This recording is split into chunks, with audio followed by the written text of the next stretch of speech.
اللهم صل على محمد وعلى آل محمد كما صليت على إبراهيم وعلى آل إبراهيم إنك حميد مجيد. نحمده ونصلي على رسوله الكريم. أما بعد، عن أنس رضي الله تعالى عنه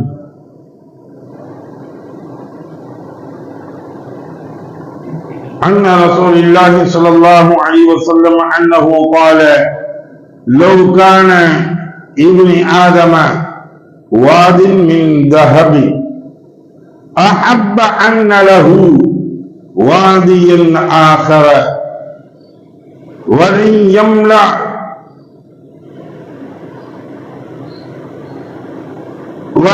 يملأ فاه إلا التراب والله يتوب على من تاب.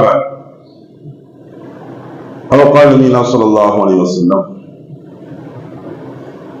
அருமைக்கு சகோதரர்களே, பெரியவர்களே, மனிதனுடைய பேராசை என்பது எந்த அளவிற்கு இருக்கின்றது,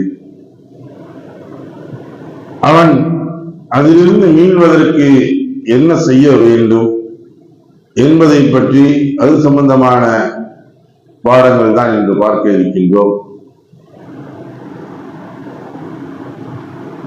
அனஸ் இப்னு மாலிக் ரலியல்லாஹு தஆலா அன்ஹு அறிவிக்கிறாங்க,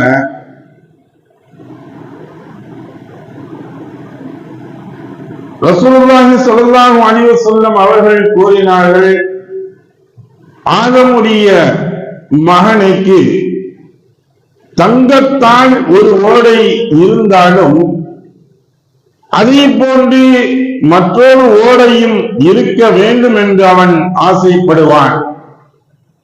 அவனது வாய் சவக்குழியின் மண்ணை தவிர வேறு எதுவும் நிரப்பாது. இது போன்ற பேராசையில் இருந்து திருந்தி பாவம் மன்னிப்பு கோரி நீண்டு விட்டவரின் கோரிக்கையை அல்லாஹ் ஏற்றுக்கொள்கின்றான் என்பதாக ரசூலுல்லாஹி ஸல்லல்லாஹு அலைஹி வஸல்லம் அவர்கள் கூறினார்கள்.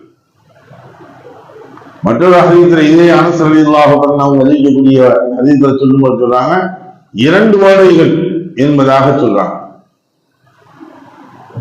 அப்ப செல்வங்களினால் நிறையப்பட்ட, தங்கத்தினால் ஆனப்பட்ட ஒரு ஓடையே வருது,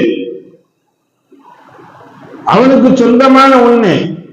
இந்த அளவிற்கு செல்வங்களில் செழிப்பாக இவன் இருந்து கொண்டு இருந்தாலும் வேற என்ன செய்வான்? என்னங்க போதுமாங்க, பரவாயில்ல, நல்ல லெவல்ல இருக்கீங்க, இதே உங்களுக்கு போதுமாங்கட்டா இன்னும் ஒரு ஓட ஓடுனா நல்லாத்தான் இருக்கும். அவனுடைய பேராசை எத்தனை கொடுக்கப்பட்டாலும் மேலும் வேண்டும் எனக்கூடிய ஒன்றைத்தான் மனிதன் விரும்புகின்றான், ஆசைப்படுகின்றான். இது இவனுடைய ஆசை அல்ல, பேராசை. ரசூலுல்லாஹி ஸல்லல்லாஹு அலைஹி வஸல்லம் அவர்கள் சொல்லிக் கொடுக்கக்கூடியது, சொல்லி காட்டக்கூடியது இதுதான். இது பேராசை. ஒண்ணு வேணும் ஒண்ணு வேணும் ஒண்ணு வேணும்னு கேட்கின்றானே, இது பேராசையாக இருக்குது. எனக்கு போதுமான அளவிற்கு கிடைத்தால் போதும் என்று எண்ணுகின்றானே, போதும் எனக்கூடிய மனப்பான்மை இருக்கின்றது, இது ஒரு ஆசை. அவன் வாழ்ந்ததற்குரிய அளவிற்கு எனக்கு என்ன போதுங்க, அதனால அல்ஹம்துலில்லாஹ், அல்லாஹ் என்ன போன இந்த கொரோனா டயத்துல எங்களுக்கு சாப்பாடு கூட வழி இல்லாம வச்சிருந்தான், அதுக்கு இந்த ட்ரிப் அல்லாஹ் நல்லா வச்சிருக்காங்க, நல்ல கறி மீன் எடுத்து சாப்பிடாம வச்சிருக்காங்க, அல்ஹம்துலில்லாஹ் போதும் அப்படின்னு கூடிய நிலைமையில் இருந்தால் பிரச்சனை இல்லை. இப்ப என்ன நினைக்கிறோம், இருக்குதுங்க சாப்பிடத்தான் செய்யறோம், அது மட்டும் போதுமா, ஒண்ணு நல்லா அப்படி வேணுமே, இப்படி வேணுமே, இது போல இருக்கணுமே, அது போல இருக்குதுமே, ஒரு கார் இல்ல, பைக் இல்ல, கார் இல்ல அப்படின்னு நினைச்சுக்கிட்டு இருக்கக்கூடிய சூழ்நிலை இருக்கின்றதே. இந்த பேராசைகள் எவ்வளவு கொடுத்தாலும் இவனுக்கு பத்தாது. எதுவரை இவன் ஜனாசா வந்து குறிக்குள்ள போறது வரை இவனுக்கு பேராசை இருக்கு. அதுதான் ரசூலுல்லாஹி ஸல்லல்லாஹு அலைஹி வஸல்லம் சொல்றாங்க, அவனது வாய் சவக்குழியின் மண்ணை தவிர அந்த சவக்குழியில போய் அவனுடைய அந்த கதவுல போய் வச்ச உடனே மண்ணெண்ணி போடுறவர்கள் அங்கு வரை அவனுடைய வாய் நிரம்பாத வரை அவனுடைய பேராசை அடங்காது. அதுல போட்டுதான் அவனை போட்டு அடக்கம் பண்ணும். ஏன் இந்த வார்த்தைகளை சொன்னாங்க நம்ம அதை நினைச்சு பார்க்கணும்.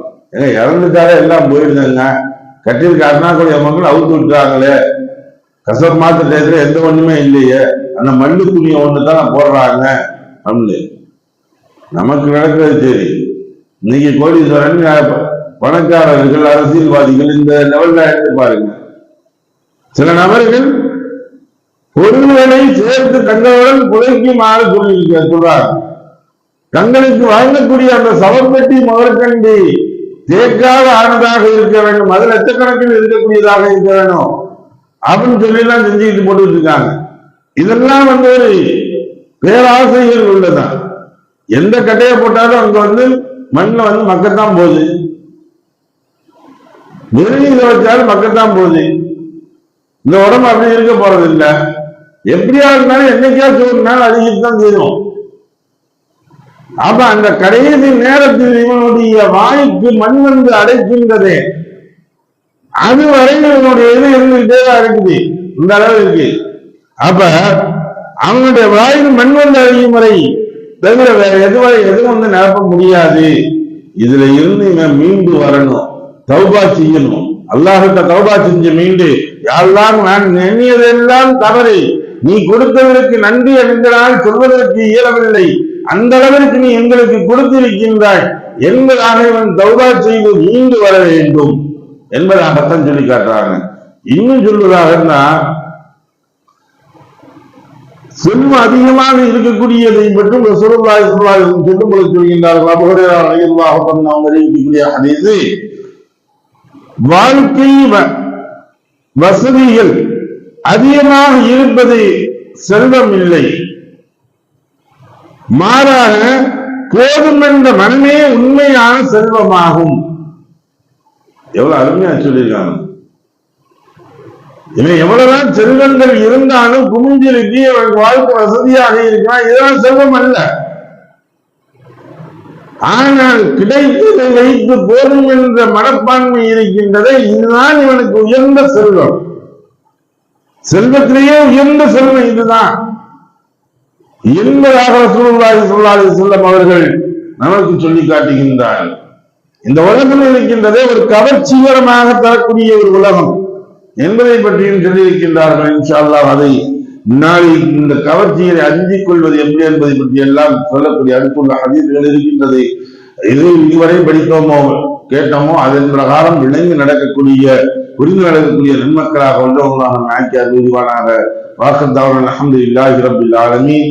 சுப்ஹானல்லாஹி வபிஹம்திஹி சுப்ஹானக்கல்லாஹும்ம வபிஹம்திக வநஷ்ஹது அல்லா இலாஹா இல்லா அன்த வநஸ்தக்ஃபிருக வநதுபு இலைக. ஆமீன். சுப்ஹான ரப்பிக ரப்பில் இஸ்ஸத்தி அம்மா யசிஃபூன் வஸ்ஸலாமுன் அலல் முர்ஸலீன் வல்ஹம்துலில்லாஹி ரப்பில் ஆலமீன்.